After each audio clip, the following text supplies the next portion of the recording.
Hello दोस्तों, आप लोग इस चैनल पर नए हैं तो चैनल को सब्सक्राइब करें और बेल आइकन को दबाना ना भूलें। हमारी आज की कहानी का नाम है सलाम। करीब 12 साल पहले कीर्ति ब्याह कर अपने ससुराल आई। आते ही उसने अपने सद्व्यवहार से परिवार के सभी सदस्यों को अपना बना लिया था। कीर्ति की शादी के अगले ही वर्ष उसके देवर की शादी भी हो गई। घर में नई बहू अनवी का आगमन हुआ। अनवी भी अपनी जेठानी के जैसी गुणवान थी। इतने वर्षों से वे दोनों संयुक्त परिवार में रह रही थी। दोनों में बहुत प्रेम व अपनापन था। दोनों के बीच किसी भी बात को लेकर कभी कोई मतभेद ना हुआ करता। ससुराल भी सब साधन संपन्न था तो जिंदगी में किसी चीज की कमी भी ना थी। कीर्ति और अनवी के सास ससुर भी बहुत नेकदिल थे। कुल मिलाकर उनका परिवार समाज में सबके लिए एक आदर्श था। सब कुछ ठीक चल रहा था कि अचानक एक दुर्घटना में कीर्ति और अनवी की बुआ सास के पति की मृत्यु हो गई।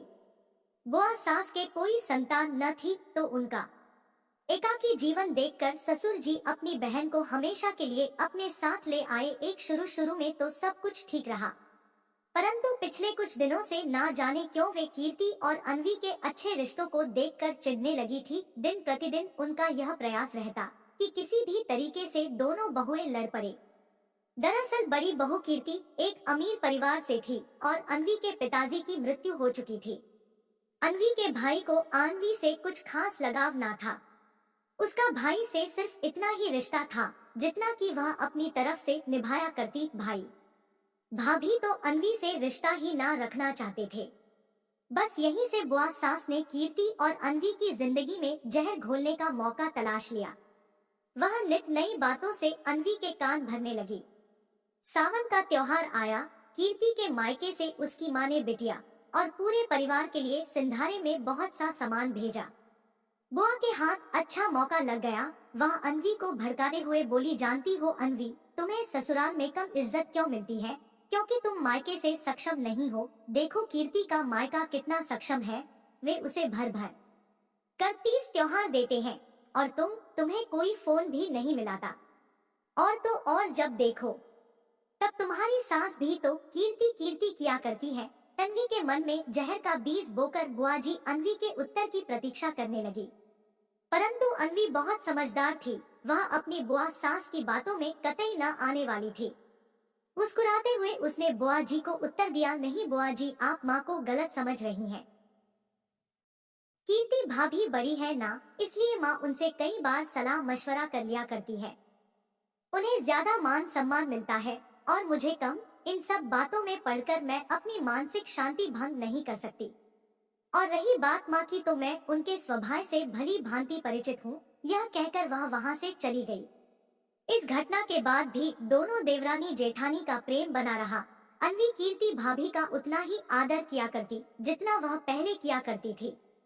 दिन बीतते गए और होली का त्योहार भी आ गया। इस बार अनवी के भाई भाभी ने अनवी को बहुत से गिफ्ट, मिठाइयाँ और कपड़े भेजे। अनवी यह सब देखकर आश्चर्यचकित रह गई। ऐसा कैसे हो सकता है? जो भाई भाभी उसे कभी फोन भी ना मिलाते हैं, आज इतने गिफ्ट कैसे भेज सकते हैं?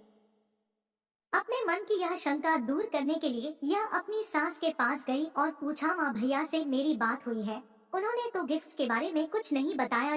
भला उनकी तरफ से यह गिफ्ट मिठाइयाँ मुझे कौन भेजेगा? तभी सासू माँ ने अनवी से कहा, बेटा यह तेरी जेठानी कीर्ति ने किया है। मैंने उसे इस बारे में किसी से फोन पर बात करते हुए सुना था। यह अनवी सुनकर हैरान हो गई और तुरंत कीर्ति भाभी के पास जा पहुंची। दीदी माँ ने मुझे सब कुछ हटा दिया है, परंतु यह इतना सब कुछ आपने मेरे लिए क्यों किया? इस पर कीर्ति ने बड़े प्यार से अनवी से कहा, जब बुआ जी तुम्हें भड़का रही थी तब मैंने तुम दोनों की सब बातें सुन ली थी। तुमने उनकी बातों में ना आकर अपनी समझदारी का परिचय दिया। अब मेरी बारी है सब ठीक करने की। मैंने तुम्हारे भैया भाभी की तरफ से गिफ्ट्स इसलिए भेजे ताकि बुआ जी अगली बार आकर तुम्हारा दिल ना दुखा सके। कीर्ति से माँ जैसा स्नेह पाकर अनवी की आंखों से आंसू बहने लगे थे।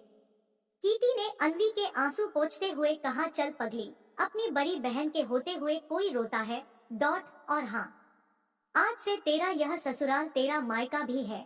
सासू माँ दोनों का बहनों जैसा प्रेम देखकर बहुत प्रसन्न थी। वह अनवी के व्यवहार से गदगद हो गई। बुआ जी की बातें सुनने के बाद भी उसका कीर्ति के प्रति व्यवहार पहले जैसा ही रहा।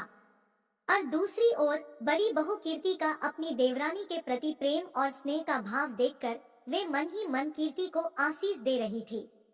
कीर्ति और अन्वी का मजबूत बंधन देखकर अब से बुआ जी भी दोनों के बीच ना आने की कसम खा ली थी। धन्यवाद दोस्त। मैं आशा करती हूँ कि दोस्तों यह वीडियो आपको जरूर पसंद आया है। वीडियो को लाइक करें, शेयर करें और चैनल को सब्सक्राइब करें और बेल आइकन को दबाना ना भूलें दोस्तों।